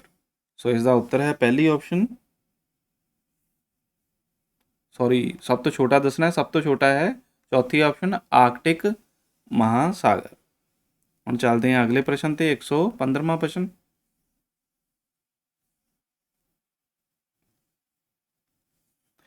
ਚਾਹ ਦੀ ਖੇਤੀ ਲਈ ਲੋੜ ਹੈ ਗਰਮ ਜਲਵਾਯੂ ਅਤੇ ਜ਼ਿਆਦਾ ਵਰਖਾ, ਠੰਡਾ ਜਲਵਾਯੂ ਅਤੇ ਜ਼ਿਆਦਾ ਵਰਖਾ, ਠੰਡਾ ਜਲਵਾਯੂ ਅਤੇ ਘੱਟ ਵਰਖਾ, ਗਰਮ ਜਲਵਾਯੂ ਘੱਟ ਵਰਖਾ। ਸੋ ਇਸ ਦਾ ਉੱਤਰ ਹੋਏਗਾ ਠੰਡਾ ਜਲਵਾਯੂ ਅਤੇ ਜ਼ਿਆਦਾ ਵਰਖਾ, ਯਾਨੀ ਕਿ ਦੂਸਰੀ ਆਪਸ਼ਨ ਇਸ ਦਾ ਠੀਕ ਉੱਤਰ ਹੈ। ਅਗਲਾ ਪ੍ਰਸ਼ਨ ਹੈ, ਨਾਂਗਾ ਪਰਬਤ ਕਿੱਥੇ ਸਥਿਤ ਹੈ? ਹਿਮਾਚਲ ਪ੍ਰਦੇਸ਼, ਨਾਗਾਲੈਂਡ, ਅਸਾਮ ਜਾਂ ਜੰਮੂ ਕਸ਼ਮੀਰ। ਸੋ ਨਾਂਗਾ ਪਰਬਤ ਹੈ ਜੰਮੂ ਕਸ਼ਮੀਰ ਵਿੱਚ ਸਥਿਤ ਹੈ। ਸੋ ਪਹਿਲੀ ਆਪਸ਼ਨ ਠੀਕ ਹੈ। ਅਗਲਾ ਪ੍ਰਸ਼ਨ ਹੈ, ਚਲੋ ਅਗਲੇ ਪ੍ਰਸ਼ਨ ਤੇ ਚੱਲਦੇ ਹਾਂ। ਪਹਿਲਾਂ 117ਵਾਂ ਪ੍ਰਸ਼ਨ, ਜਲਵਾਯੂ ਦੇ ਆਧਾਰ ਨਾਲ ਖਜੂਰ, ਥੋਰ ਅਤੇ ਕੰਡੇਦਾਰ ਝਾੜੀਆਂ ਕਿਸ ਕਿਸਮ ਦੀ ਬਨਸਪਤੀ ਨਾਲ ਸੰਬੰਧਿਤ ਹਨ? ਡੈਲਟਾਈ, ਪਤਝੜੀ, ਸਦਾਬਹਾਰ ਜਾਂ ਮਾਰੂਥਲੀ। ਸੋ ਬਨਸਪਤੀ ਹੈ ਖਜੂਰ, ਥੋਰ ਅਤੇ ਕੰਡੇਦਾਰ ਝਾੜੀਆਂ। ਸੋ ਇਹ ਹੁੰਦੀਆਂ ਨੇ ਮਾਰੂਥਲੀ ਹੁੰਦੀਆਂ ਨੇ, ਮਾਰੂਥਲ ਵਿੱਚ ਪਾਏ ਜਾਣ ਵਾਲੇ ਪੌਦੇ ਨੇ ਇਹ, ਕਿਉਂਕਿ ਇਹਨਾਂ ਨੂੰ ਘੱਟ ਪਾਣੀ ਦੀ ਲੋੜ ਹੁੰਦੀ ਹੈ। ਸੋ 118ਵੇਂ ਪ੍ਰਸ਼ਨ ਤੇ ਚੱਲਦੇ ਹਾਂ।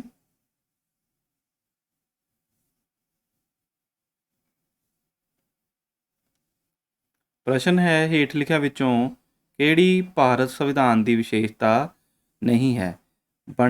ਬਣਤਰ ਵਿੱਚ ਸੰਘਾਤਮਕ, ਪਰ ਅਸਲ ਵਿੱਚ ਇਕਾਤਮਕ, ਸੰਸਦੀ ਸ਼ਾਸਨ ਪ੍ਰਣਾਲੀ, ਲੋਕਤੰਤਰੀ ਕੇਂਦਰੀਕਰਨ, ਲੋਕਤੰਤਰੀ ਸਮਾਜਵਾਦੀ, ਪ੍ਰਭੂਤਾ ਸੰਪੰਨ, ਧਰਮ ਨਿਰਪੱਖ ਤੇ ਗਣਤੰਤਰ। ਸੋ ਇਹਨਾਂ ਵਿੱਚੋਂ ਕਿਹੜੀ ਵਿਸ਼ੇਸ਼ਤਾ ਨਹੀਂ ਹੈ ਉਹ ਦੱਸਣੀ ਹੈ। ਸੋ ਉਹ ਹੈ ਆਪਸ਼ਨ ਸੀ, ਲੋਕਤੰਤਰੀ ਕੇਂਦਰੀਕਰਨ, ਯਾਨੀ ਕਿ ਲੋਕਤੰਤਰ ਦਾ ਕੇਂਦਰੀਕਰਨ ਇਹਦੇ ਵਿੱਚ ਨਹੀਂ ਹੈ। ਅਗਲਾ ਪ੍ਰਸ਼ਨ ਹੈ, ਭਾਰਤੀ ਸੰਵਿਧਾਨ ਦੇ ਕਿਸ ਅਨੁਛੇਦ ਰਾਹੀਂ ਛੂਤ-ਛਾਤ ਦੀ ਮਨਾਹੀ ਕਰਕੇ ਇਸ ਨੂੰ ਖਤਮ ਕੀਤਾ ਗਿਆ ਹੈ? ਭਾਰਤੀ ਸੰਵਿਧਾਨ ਦੇ ਕਿਸ ਅਨੁਛੇਦ ਰਾਹੀਂ ਛੂਤ-ਛਾਤ ਦੀ ਮਨਾਹੀ ਕਰਕੇ ਇਸ ਨੂੰ ਖਤਮ ਕੀਤਾ ਗਿਆ ਹੈ? ਇਸ ਦਾ ਉੱਤਰ ਹੈ ਆਪਸ਼ਨ ਪਹਿਲੀ, ਅਨੁਛੇਦ 17 ਰਾਹੀਂ। ਚੱਲਦੇ ਹਾਂ ਹੁਣ ਅਗਲੇ ਪ੍ਰਸ਼ਨ ਤੇ, ਪ੍ਰਸ਼ਨ 120ਵਾਂ, ਹੇਠ ਲਿਖਿਆਂ ਵਿੱਚੋਂ ਕਿਹੜਾ ਤੱਤ ਸਾਡੇ ਸੰਵਿਧਾਨ ਦੀ ਪ੍ਰਸਤਾਵਨਾ ਵਿੱਚ ਨਹੀਂ ਹੈ? ਸੋ ਕਿਹੜਾ ਤੱਤ ਸੰਵਿਧਾਨ ਦੀ ਪ੍ਰਸਤਾਵਨਾ ਵਿੱਚ ਨਹੀਂ ਹੈ ਜੇ ਦੱਸਣਾ ਹੈ? ਸਮਾਨਤਾ, ਨਿਆਂ ਤੇ ਸੁਤੰਤਰਤਾ। ਆਪਾਂ ਦੇਖ ਪਾ ਰਹੇ ਹਾਂ ਕਿ ਇਹ ਤਿੰਨੇ ਸ਼ਬਦ ਤਾਂ ਸੰਵਿਧਾਨ ਦੀ ਪ੍ਰਸਤਾਵਨਾ ਵਿੱਚ ਹੈਗੇ ਨੇ। ਸੋ ਤਾਨਾਸ਼ਾਹੀ ਇਹੋ ਜਿਹਾ ਸ਼ਬਦ ਹੈ ਜਿਹੜਾ ਸੰਵਿਧਾਨ ਦੀ ਪ੍ਰਸਤਾਵਨਾ ਵਿੱਚ ਨਹੀਂ ਹੈ। ਸੋ ਅਗਲਾ ਪ੍ਰਸ਼ਨ, ਸੰਵਿਧਾਨ ਦਾ ਕਿਹੜਾ ਹਿੱਸਾ ਭਾਰਤ ਵਿੱਚ ਪੰਚਾਇਤੀ ਰਾਜ ਦੀ ਸਥਾਪਨਾ ਕਰਨ ਦਾ ਆਦੇਸ਼ ਦਿੰਦਾ ਹੈ? ਸੋ ਇਸ ਦਾ ਉੱਤਰ ਹੈ ਆਪਸ਼ਨ ਡੀ, ਸਥਾਨਕ ਲੋਕਤੰਤਰ ਅਧੀਨ ਭਾਗ 9ਵਾਂ। ਸੋ ਇਸ ਦਾ ਉੱਤਰ ਇਹ ਸੀਗਾ। ਸੋ ਅਗਲੇ ਪ੍ਰਸ਼ਨ ਤੇ ਚੱਲਦੇ ਹਾਂ, ਪ੍ਰਸ਼ਨ 122ਵਾਂ, ਸਾਰਕ ਅਧੀਨ ਕਿਹੜੇ ਦੇਸ਼ ਆਉਂਦੇ ਹਨ? ਦੱਖਣੀ ਏਸ਼ੀਆ ਦੇ ਦੇਸ਼, ਯੂਰਪ ਦੇ ਦੇਸ਼, ਪੂਰਬੀ ਏਸ਼ੀਆ ਦੇ ਦੇਸ਼ ਜਾਂ ਸਾਰੇ ਏਸ਼ੀਆਈ ਦੇਸ਼। ਸੋ ਇਸ ਵਿੱਚ ਸਾਰਕ ਦੇ ਅਧੀਨ ਆਉਂਦੇ ਨੇ। ਸੋ 122ਵੇਂ ਦਾ ਉੱਤਰ ਹੈ ਏ, ਯਾਨੀ ਕਿ ਦੱਖਣੀ ਏਸ਼ੀਆ ਦੇ ਦੇਸ਼ ਸਾਰਕ ਦਾ ਹਿੱਸਾ ਹਨ। ਅਗਲਾ ਪ੍ਰਸ਼ਨ, ਕਿਸ ਭਾਰਤੀ ਨੇਤਾ ਨੇ 562 ਦੇਸੀ ਰਿਆਸਤੀ ਰਾਜਿਆਂ ਨੂੰ ਇਕੱਠਾ ਕਰਕੇ ਭਾਰਤ ਵਿੱਚ ਸ਼ਾਮਲ ਕਰਨ ਦਾ ਕਾਰਜ ਕੀਤਾ? ਕਿਸ ਭਾਰਤੀ ਨੇਤਾ ਨੇ 562 ਦੇਸੀ ਰਿਆਸਤਾਂ ਨੂੰ ਇਕੱਠਾ ਕਰਕੇ ਭਾਰਤ ਵਿੱਚ ਸ਼ਾਮਲ ਕਰਨ ਦਾ ਕਾਰਜ ਕੀਤਾ? ਉਹ ਸੀ ਸਰਦਾਰ ਵੱਲਭ ਭਾਈ ਪਟੇਲ। ਸੋ 123ਵੇਂ ਦਾ ਤੀਸਰੀ ਆਪਸ਼ਨ ਉੱਤਰ ਹੈ। ਸੋ ਚੱਲਦੇ ਹਾਂ ਹੁਣ ਅਗਲੇ ਪ੍ਰਸ਼ਨ ਤੇ, ਪ੍ਰਸ਼ਨ 124ਵਾਂ, ਭਾਰਤੀ ਸੰਸਦ ਬੇਸਹਾਰਾ ਨਾਗਰਿਕਾਂ ਦੀ ਸਹਾਇਤਾ ਕਰਦੀ ਹੈ, ਕਾਨੂੰਨ ਬਣਾਉਣ ਵਾਲੀ ਸੰਸਥਾ ਹੈ, ਸਮਾਜਿਕ ਸੁਰੱਖਿਆ ਯਕੀਨੀ ਬਣਾਉਂਦੀ ਹੈ, ਬੱਚਿਆਂ ਦੇ ਵਿਕਾਸ ਲਈ ਭਵਨ ਖੋਲ੍ਹਦੀ ਹੈ। ਸੋ ਇਸ ਦਾ ਸਹੀ ਉੱਤਰ ਹੈ ਭਾਰਤੀ ਸੰਸਦ ਕਾਨੂੰਨ ਬਣਾਉਣ ਵਾਲੀ ਸੰਸਥਾ ਹੈ। ਸੋ ਦੂਸਰੀ ਆਪਸ਼ਨ ਠੀਕ ਉੱਤਰ ਹੈ। ਅਗਲਾ ਪ੍ਰਸ਼ਨ ਹੈ 125ਵਾਂ, ਗਠਬੰਧਨ ਵਾਲੀ ਸਰਕਾਰ ਉਸ ਸਰਕਾਰ ਨੂੰ ਆਖਦੇ ਹਨ ਜੋ ਇੱਕ ਦਲ ਦੇ ਪ੍ਰਤੀਨਿਧਾਂ ਤੋਂ ਬਣਾਈ ਗਈ ਸਰਕਾਰ ਹੁੰਦੀ ਹੈ, ਜੋ ਕੇਵਲ ਦੋ ਦਲਾਂ ਦੇ ਪ੍ਰਤੀਨਿਧਾਂ ਤੋਂ ਬਣਾਈ ਗਈ ਸਰਕਾਰ ਹੁੰਦੀ ਹੈ, ਜੋ ਕਈ ਦਲਾਂ ਦੇ ਪ੍ਰਤੀਨਿਧਾਂ ਤੋਂ ਬਣਾਈ ਗਈ ਸਰਕਾਰ ਹੋਵੇ, ਜਾਂ ਜੋ ਤਾਨਾਸ਼ਾਹ ਸਰਕਾਰ ਹੋਵੇ। ਸੋ ਇਸ ਦਾ ਉੱਤਰ ਹੈ ਕਿ ਗਠਬੰਧਨ ਵਾਲੀ ਸਰਕਾਰ ਕਿਹੜੀ ਹੁੰਦੀ ਹੈ? ਜੋ ਕਈ ਦਲਾਂ ਦੇ ਪ੍ਰਤੀਨਿਧਾਂ ਤੋਂ ਬਣਾਈ ਗਈ ਸਰਕਾਰ ਹੋਵੇ। ਸੋ ਆਓ ਚੱਲਦੇ ਹਾਂ ਹੁਣ ਅਗਲੇ ਪ੍ਰਸ਼ਨ ਤੇ। 126ਵਾਂ ਪ੍ਰਸ਼ਨ। ਤੁਹਾਨੂੰ ਪਹਿਲਾਂ ਹੀ ਦੱਸਿਆ ਜਾ ਚੁੱਕਾ ਹੈ ਕਿ ਇਸ ਦੇ ਵਿੱਚ 140 ਤੱਕ ਪ੍ਰਸ਼ਨ ਨੇ। ਸੋ 15 ਪ੍ਰਸ਼ਨ ਹੋਰ ਰਹਿ ਗਏ ਨੇ। ਸੋ ਕਰਦੇ ਹਾਂ। 126ਵਾਂ ਪ੍ਰਸ਼ਨ। ਪੰਜਾਬ ਰਾਜ ਲੋਕ ਸਭਾ ਅਤੇ ਰਾਜ ਸਭਾ ਵਿੱਚ ਕਿੰਨੇ ਮੈਂਬਰ ਹਨ? ਪੰਜਾਬ ਰਾਜ ਵਿੱਚ ਲੋਕ ਸਭਾ ਅਤੇ ਰਾਜ ਸਭਾ ਵਿੱਚ ਕਿੰਨੇ ਮੈਂਬਰ ਹਨ? ਤੋ ਇਸ ਦਾ ਉੱਤਰ ਹੈ ਆਪਸ਼ਨ ਏ, ਲੋਕ ਸਭਾ ਵਿੱਚ 13 ਮੈਂਬਰ ਨੇ ਅਤੇ ਰਾਜ ਸਭਾ ਵਿੱਚ 7 ਮੈਂਬਰ ਨੇ। ਅਗਲਾ ਪ੍ਰਸ਼ਨ। ਪੰਜਾਬ ਵਿੱਚ ਲੜਕੀਆਂ ਨੂੰ ਸਾਈਕਲ ਕਿਸ ਸਕੀਮ ਅਧੀਨ ਦਿੱਤੇ ਜਾਂਦੇ ਨੇ?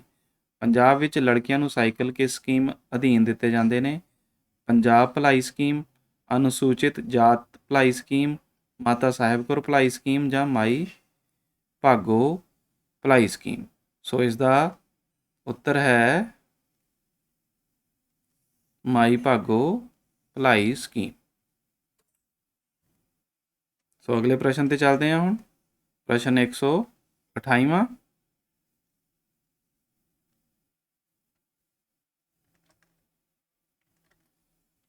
ਧਨ ਬਿੱਲ ਪੇਸ਼ ਕੀਤਾ ਜਾਂਦਾ ਹੈ ਕੇਵਲ ਰਾਜ ਸਭਾ ਵਿੱਚ, ਕੇਵਲ ਲੋਕ ਸਭਾ ਵਿੱਚ, ਦੋਨਾਂ ਸਦਨਾਂ ਵਿੱਚ ਜਾਂ ਕੇਵਲ ਅਦਾਲਤ ਵਿੱਚ?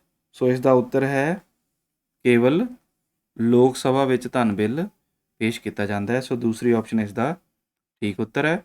ਹੁਣ ਅਗਲੇ ਪ੍ਰਸ਼ਨ ਤੇ ਚੱਲਦੇ ਹਾਂ। ਪ੍ਰਸ਼ਨ 129ਵਾਂ। ਹੁਣ ਇਹ ਪ੍ਰਸ਼ਨ ਹਿਸਟਰੀ ਨਾਲ ਸੰਬੰਧਿਤ ਨੇ। ਭਾਰਤ ਵਿੱਚ ਹਿਊਨ-ਸਾਂਗ ਦੀ ਯਾਤਰਾ ਪਿੱਛੋਂ ਭਾਰਤ ਨੂੰ ਡੈਸ਼ ਕਿਹਾ ਜਾਣ ਲੱਗਾ? ਭਾਰਤ ਵਿੱਚ ਹਿਊਨ-ਸਾਂਗ ਦੀ ਯਾਤਰਾ ਪਿੱਛੋਂ ਭਾਰਤ ਨੂੰ ਡੈਸ਼ ਕਿਹਾ ਜਾਣ ਲੱਗਾ? ਆਰੀਆਵਰਤ, ਇੰਡਸ, ਹੁੱਡ। ਸੋ ਇਸ ਵਿੱਚ ਇਸ ਦਾ ਉੱਤਰ ਹੈ 129ਵੇਂ ਦਾ ਉੱਤਰ ਹੈ ਸੀ, ਇਹਨੂੰ ਹਿੰਦੂ ਕਿਹਾ ਜਾਣ ਲੱਗ ਗਿਆ। ਅਗਲਾ ਆਪਸ਼ਨ। ਲੈਫਟ ਦੀ ਨੀਤੀ ਕਿਸ ਨੇ ਚਲਾਈ ਸੀ? ਲਾਰਡ ਡਲਹੌਜ਼ੀ ਨੇ, ਲਾਰਡ ਆਕਲੈਂਡ ਨੇ, ਲਾਰਡ ਵਿਲੀਅਮ ਬੈਂਟਿੰਗ ਨੇ ਜਾਂ ਲਾਰਡ ਹਾਰਡਿੰਗ ਨੇ? ਸੋ 130ਵੇਂ ਦਾ ਉੱਤਰ ਹੈ ਆਪਸ਼ਨ ਪਹਿਲੀ, ਲਾਰਡ ਡਲਹੌਜ਼ੀ ਨੇ। ਸੋ ਚੱਲਦੇ ਹਾਂ ਹੁਣ ਅਗਲੇ ਪ੍ਰਸ਼ਨ ਤੇ। ਪ੍ਰਸ਼ਨ 131ਵਾਂ। ਹੇਠ ਲਿਖਿਆਂ ਵਿੱਚੋਂ ਕਿਹੜੀ ਲਗਾਨ ਪ੍ਰਣਾਲੀ ਨਹੀਂ ਸੀ? ਹੇਠ ਲਿਖਿਆਂ ਵਿੱਚੋਂ ਕਿਹੜੀ ਲਗਾਨ ਪ੍ਰਣਾਲੀ ਨਹੀਂ ਹੈ? ਸਥਾਈ ਬੰਦੋਬਸਤ, ਬੰਗਾਲ ਦੀ ਦੋਹਰੀ ਸ਼ਾਸਨ ਪ੍ਰਣਾਲੀ, ਰੀਅਤਵਾੜਾ ਪ੍ਰਬੰਧ ਜਾਂ ਮਹਿਲਵਾੜੀ ਪ੍ਰਬੰਧ? ਸੋ ਇਸ ਦਾ ਸਹੀ ਉੱਤਰ ਹੈ ਬੀ ਆਪਸ਼ਨ, ਬੰਗਾਲ ਦੀ ਦੋਹਰੀ ਸ਼ਾਸਨ ਪ੍ਰਣਾਲੀ। ਅਗਲਾ ਪ੍ਰਸ਼ਨ ਹੈ। ਅੰਗਰੇਜ਼ਾਂ ਨੇ ਅਸਾਮ ਵਿੱਚ ਪਹਿਲਾ ਚਾਹ ਦਾ ਬਾਗ ਕਦੋਂ ਲਗਾਇਆ? ਅੰਗਰੇਜ਼ਾਂ ਨੇ ਅਸਾਮ ਵਿੱਚ ਪਹਿਲਾ ਚਾਹ ਦਾ ਬਾਗ ਕਦੋਂ ਲਗਾਇਆ? ਸੋ ਇਸ ਦਾ ਉੱਤਰ ਹੈ 1852 ਵਿੱਚ। ਅਗਲਾ ਪ੍ਰਸ਼ਨ ਹੈ। 1857 ਈਸਵੀ ਦਾ ਵਿਦਰੋਹ ਕਿੱਥੋਂ ਸ਼ੁਰੂ ਹੋਇਆ ਸੀ? 1857 ਈਸਵੀ ਦਾ ਵਿਦਰੋਹ ਕਿੱਥੋਂ ਸ਼ੁਰੂ ਹੋਇਆ ਸੀ? ਉਹ ਸ਼ੁਰੂ ਹੋਇਆ ਸੀ ਬੈਰਕਪੁਰ ਤੋਂ, ਭਾਵ ਕਿ ਪਹਿਲੀ ਆਪਸ਼ਨ ਇਸ ਦਾ ਉੱਤਰ ਹੈ। ਹੁਣ ਚੱਲਦੇ ਹਾਂ ਅਗਲੇ ਪ੍ਰਸ਼ਨ ਤੇ। 134ਵਾਂ ਪ੍ਰਸ਼ਨ। ਕਿਸ ਨੇ ਨੀਵੀਂ ਜਾਤੀ ਦੀਆਂ ਲੜਕੀਆਂ ਲਈ ਪੂਨੇ ਵਿੱਚ 3 ਸਕੂਲ ਖੋਲ੍ਹੇ ਸਨ? ਕਿਸ ਨੇ ਨੀਵੀਂ ਜਾਤੀ ਦੀਆਂ ਲੜਕੀਆਂ ਲਈ ਪੂਨੇ ਵਿੱਚ 3 ਸਕੂਲ ਖੋਲ੍ਹੇ ਸਨ? ਇਸ ਦਾ ਉੱਤਰ ਹੈ ਜੋਤੀਬਾ ਫੂਲੇ। ਜੋਤੀਬਾ ਫੂਲੇ ਜੀ ਨੇ ਲੜਕੀਆਂ ਲਈ ਪੂਨੇ ਵਿੱਚ 3 ਸਕੂਲ ਖੋਲ੍ਹੇ ਸਨ। ਹੁਣ ਚੱਲਦੇ ਹਾਂ ਅਗਲੇ ਪ੍ਰਸ਼ਨ ਤੇ। ਮੁਸਲਿਮ ਐਂਗਲੋ ਓਰੀਐਂਟਲ ਕਾਲਜ ਯੂਨੀਵਰਸਿਟੀ ਕਦੋਂ ਬਣਾਈ ਗਈ? ਮੁਸਲਿਮ ਐਂਗਲੋ ਓਰੀਐਂਟਲ ਕਾਲਜ ਯੂਨੀਵਰਸਿਟੀ ਕਦੋਂ ਬਣਾਈ ਗਈ? ਇਸ ਦਾ ਉੱਤਰ ਹੈ 1910 ਈਸਵੀ ਵਿੱਚ। ਅਗਲਾ ਪ੍ਰਸ਼ਨ ਹੈ। ਪਾਰਥੀਨਸ ਨੂੰ ਡੈਸ਼ ਨਾਂ ਨਾਲ ਜਾਣਿਆ ਜਾਂਦਾ ਹੈ? ਪਾਰਥੀਨਸ ਨੂੰ ਡੈਸ਼ ਨਾਮ ਨਾਲ ਜਾਣਿਆ ਜਾਂਦਾ ਹੈ? ਇਸ ਦਾ ਉੱਤਰ ਹੈ ਪੱਲਵ ਨਾਮ ਦੇ ਨਾਲ ਜਾਣਿਆ ਜਾਂਦਾ ਹੈ। ਅਗਲਾ ਪ੍ਰਸ਼ਨ ਹੈ। ਦਿੱਲੀ ਸਲਤਨਤ ਦਾ ਸਭ ਤੋਂ ਪਹਿਲਾ ਸੁਲਤਾਨ ਕੌਣ ਸੀ? ਦਿੱਲੀ ਸਲਤਨਤ ਦਾ ਸਭ ਤੋਂ ਪਹਿਲਾ ਸੁਲਤਾਨ ਸੀ ਬਲਬਨ, ਯਾਨੀ ਕਿ ਤੀਸਰੀ ਆਪਸ਼ਨ ਦਿੱਲੀ ਸੁਲਤਾਨ ਦਾ ਸਲਤਨਤ ਦਾ ਸਭ ਤੋਂ ਪਹਿਲਾ ਸੁਲਤਾਨ ਬਲਬਨ ਸੀ। ਹੁਣ ਚੱਲਦੇ ਹਾਂ ਅਗਲੇ ਪ੍ਰਸ਼ਨ 'ਤੇ। ਅਗਲਾ ਪ੍ਰਸ਼ਨ ਹੈ 138ਵਾਂ। ਸੋ ਇਹ ਅੱਜ ਦੇ ਪੇਪਰ ਦੇ ਆਖਰੀ 3 ਕੁਐਸਚਨ ਨੇ ਇਹ। ਨਵਾਬ ਸਿਰਾਜੁਦੀਨ ਬੰਗਾਲ ਦਾ ਨਵਾਬ ਕਦੋਂ ਬਣਿਆ? ਨਵਾਬ ਸਿਰਾਜੁਦੌਲਾ ਬੰਗਾਲ ਦਾ ਨਵਾਬ ਕਦੋਂ ਬਣਿਆ? ਸੋ ਇਸ ਦਾ ਸਹੀ ਉੱਤਰ ਹੈ 1756 ਈਸਵੀ ਵਿੱਚ। ਅਗਲਾ ਪ੍ਰਸ਼ਨ ਹੈ ਚੰਦਰਗੁਪਤ ਮੌਰਿਆ ਰਾਜ ਗੱਦੀ 'ਤੇ ਕਦੋਂ ਬੈਠਿਆ? ਚੰਦਰਗੁਪਤ ਮੌਰਿਆ ਰਾਜ ਗੱਦੀ 'ਤੇ ਕਦੋਂ ਬੈਠਾ? ਇਸ ਦਾ ਉੱਤਰ ਹੈ ਆਪਸ਼ਨ ਪਹਿਲੀ 297 BC ਵਿੱਚ। ਚੰਦਰਗੁਪਤ ਮੌਰਿਆ ਰਾਜ ਗੱਦੀ 'ਤੇ 297 BC ਵਿੱਚ ਬੈਠੇ ਸੀ। ਹੈਦਰਾਬਾਦ ਰਾਜ ਦੀ ਨੀਂਹ ਕਿਸ ਨੇ ਰੱਖੀ ਸੀ? ਹੈਦਰਾਬਾਦ ਰਾਜ ਦੀ ਨੀਂਹ ਕਿਸ ਨੇ ਰੱਖੀ ਸੀ? ਇਸ ਦਾ ਉੱਤਰ ਹੈ ਨਿਜ਼ਾਮੁਲ ਮੁਲਕ। ਨਿਜ਼ਾਮੁਲ ਮੁਲਕ ਨੇ ਹੈਦਰਾਬਾਦ ਰਾਜ ਦੀ ਨੀਂਹ ਰੱਖੀ ਸੀ। ਸੋ ਪਿਆਰੇ ਬੱਚਿਓ, ਇਹ ਸੀ 2016 ਦਾ ਸੈਟ ਪੇਪਰ ਦਾ ਹੱਲ। ਉਮੀਦ ਹੈ ਤੁਸੀਂ ਇਹ ਸਾਰੇ ਕੁਐਸਚਨ ਕਰ ਲਏ ਹੋਣਗੇ ਅਤੇ ਬਾਅਦ ਵਿੱਚ ਵੀ ਇਹ ਤੁਹਾਡੇ ਪ੍ਰਸ਼ਨ ਇਹ ਕੰਮ ਆਉਂਦੇ ਰਹਿਣਗੇ। ਸੋ ਇਹੋ ਜਿਹੀਆਂ ਵੀਡੀਓ ਲੈ ਕੇ ਫਿਰ ਮੁਲਾਕਾਤ ਹੁੰਦੀ ਰਹੇਗੀ। ਤਦ ਤੱਕ ਲਈ ਸ਼ੁਕਰੀਆ, ਧੰਨਵਾਦ।